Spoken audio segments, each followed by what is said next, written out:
Ito ay F2L number 19. Ito yung corner piece niya. White, red, at saka blue. Ito yung white side, red side. Ito yung blue side. Ito naman yung edge piece niya, blue at saka red. So, dapat itong dalawa, nandito siya. Okay? So, case number 19, gagamitin muna natin yung Intuitive F2L para maayos siya. So, ganitong hawak. Pagkatapos,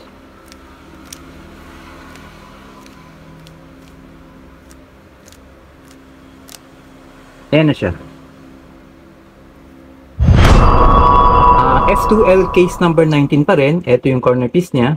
Ito yung white, red, at saka blue. Ito yung white side, red side. Ito yung blue side. At ito yung edge piece niya. Blue at saka red. So, itong dalawa dapat nandito. Ngayon naman, gagamitin natin yung F2L ng CFAP para maayos to. So, ganitong hawak. Pagkatapos,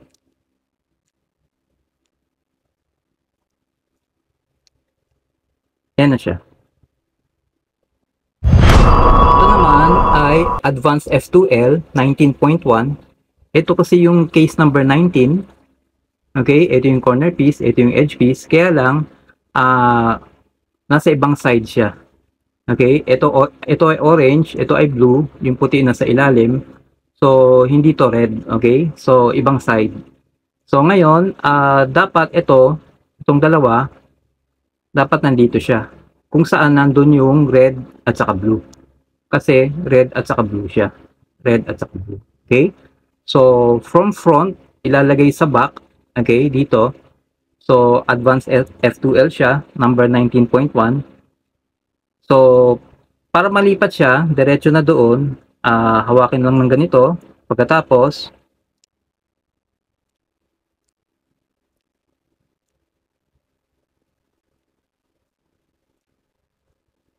ito na siya.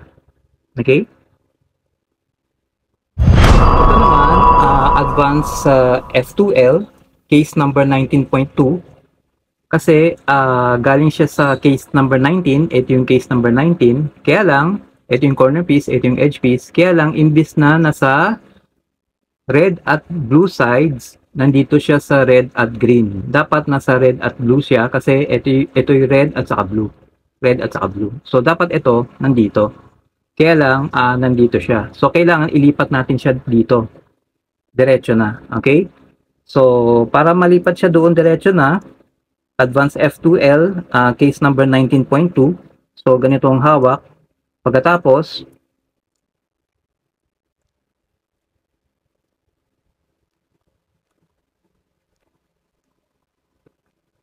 ito na siya. Advanced F2L case number 19.3.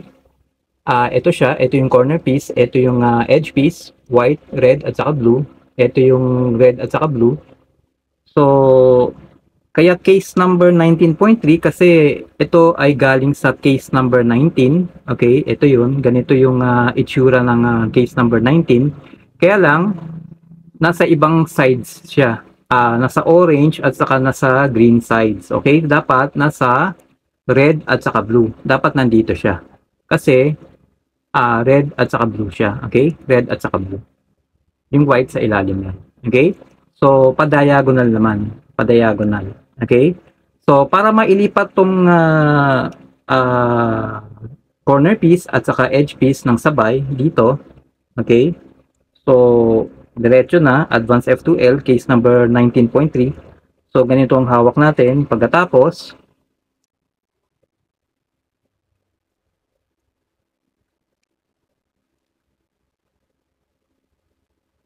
okay, ito na siya. Okay?